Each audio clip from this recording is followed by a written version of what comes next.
So, Cath, how was your week? Ay, ay, ay, ay, ay, ay, ay. Coffee time! Yes, this past week has been pretty interesting, to say the least. So, Cath, maybe you'd like to say where it all started, I guess when? Monday night, Tuesday morning? Well, it kind of started Monday night because we were both pretty stressed out. What was up? You had to go to the hospital for a heart cath, which eventually led to putting another stent in the one artery where the 3 stents were. Okay, so now I remember we got up Tuesday morning and our friend Kathy gave us a drive to the hospital. Yes, she drove us to the hospital, and she was going to stay with me and you until sometime in the afternoon, and then if she still wanted to, she'd stay longer if we wanted her to. Because we didn't even know if I'd have to stay overnight or if it would just be a couple of hours. Who knows? It just depended on what they had to do. Well, fortunately, they did say you were going to stay overnight, and at 9:10, they took you to go to the heart cath lab In the morning. Yeah. You came back around 10 after 11. Uh-huh. And around an hour and 15 minutes after he was back in the room, we were watching the monitor, and I looked at him, and he was redder than the reddest, most burnt sunburn, redder than a lobster that you could imagine. Was I redder than a beet? They're more purple. Was I redder than a cardinal? Oh, yes. Okay, so I was pretty red. All right, He was red from the top of his head all the way down through his neck. Yep. So I kind of started watching, and Kathy, the lady that drove us to the hospital and was still there, stood up and she said, "He's white. He's white." The monitor started flashing the blue light. I looked at the monitor. He was then getting it started beeping. Beep, Yeah. beep, beep, beep, beep, beep. Yeah. Some warning, buzzing, noise. beeping. There was barely any movement to see of his chest rising and falling. I grabbed his hand. When I grabbed his hand, it was warm. It went ice cold and clammy. I looked at the monitor. There was only 40 beats of his heart. I stood up, and you were paler. You were just pallor. You were the white chalk. Nothing in your face from here to here. I looked at Kathy, and I said to Kathy, get a nurse in here right now. Okay, let me kind of take it from my side now, what was happening with me. We were just sitting around and everything was very casual. The machine started to beep. Fine, I didn't feel anything, but it beeped for maybe 10 seconds or so, and all of a sudden, I just started to tunnel in, and as my field of vision is tunneling in, and I'm starting not to hear as well what's going on around me, outside of me, my chest started to feel like a gas burner that's being turned up. It just was very painful. And I said something like, "This is not right." I was afraid that something had gone wrong with the angioplasty that they'd done. So, Kath, you want to take it? So Kathy, the lady that was with us, got up and ran to the door frame. When she got to the door frame, he looked at me and said, "For what it's worth, I love you." Because I really was concerned that maybe I'd be leaving now. Because I'd never experienced anything like this before, and I thought, well, this could be curtains. So I wanted Kath to know I love her. Still do, by golly, and it's 4 days later. So then what happened, Kath? So then, as Kathy was coming in, I saw one of the nurses that came in was sitting at the front desk. So I think she was kind of charging us. She and another nurse came in. They looked at the monitor. they looked at the IV bag, because the IV bag had about that much into it, which is what I was kind of looking at too, because when he had the other 3 down, when it got that big, that's when he went, but not like this. So they started pumping the IV bag. They couldn't pump it by hand, and they said put the blood pressure cuff on it. So they put the blood pressure cuff and kept pumping it, and the nurse says he's not stabilizing. Pump, we got to pump By harder. now, all of this is going on around me, and I'm no longer aware of it. I'm unconscious now. And then the nurse that was taking care, the 2 nurses that were taking care of him come in. Then 2 more nurses came in, and then 4 more nurses came in, and they were standing by the sink, because like the bed was here, the IV was here, and then there was a sink back here. So we had 6 nurses around the bed and 4 standing here.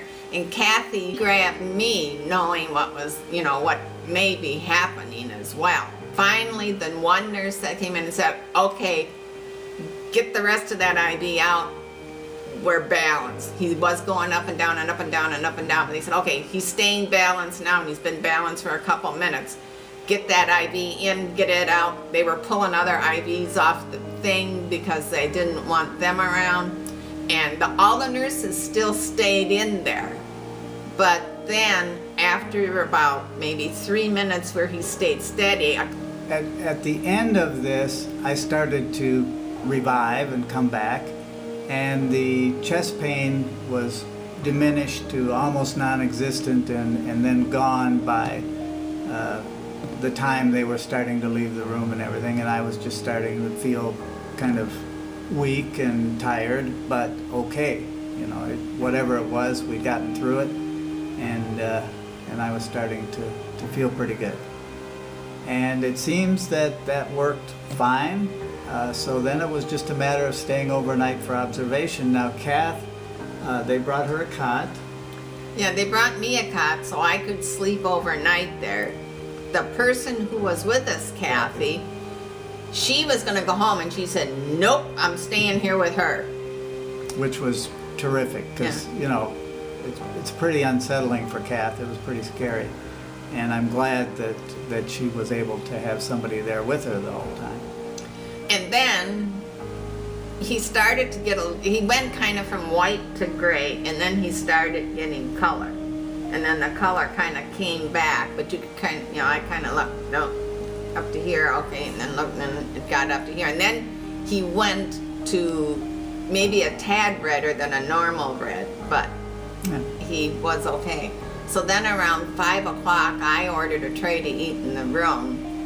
So then nightfall, and everybody, Cath got on her couch, and our friend Kathy stayed in a chair, and we all slept the night in the hospital room. So after 11:30, he didn't get up, but they got him all the rest of it. So then the next morning, the doctor came in fairly early, and Cath asked him, I said, why was this fire in his chest? What was going on? I said, I knew that wasn't right, like he knew it wasn't right.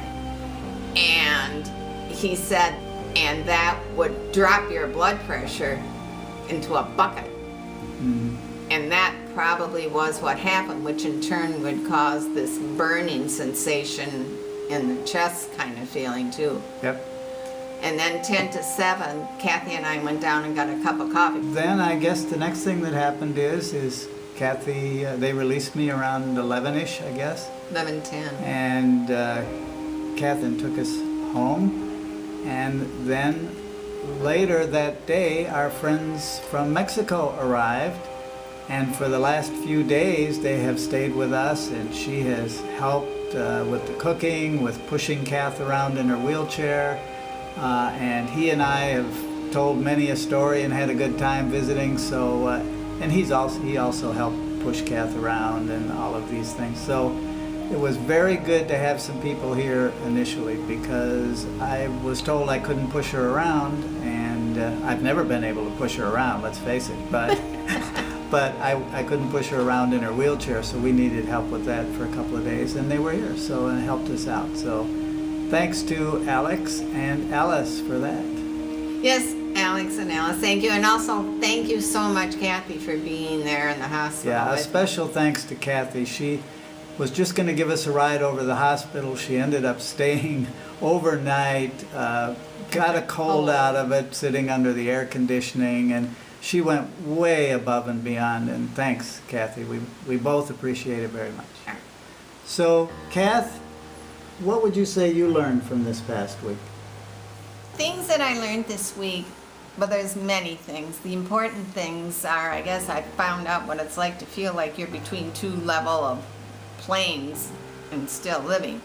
But the most important thing is the help and friendship and loyalty of the friends and the devotion they had to helping us, like Alice, Alex, Kathy, all the people that helped us in the condominium itself.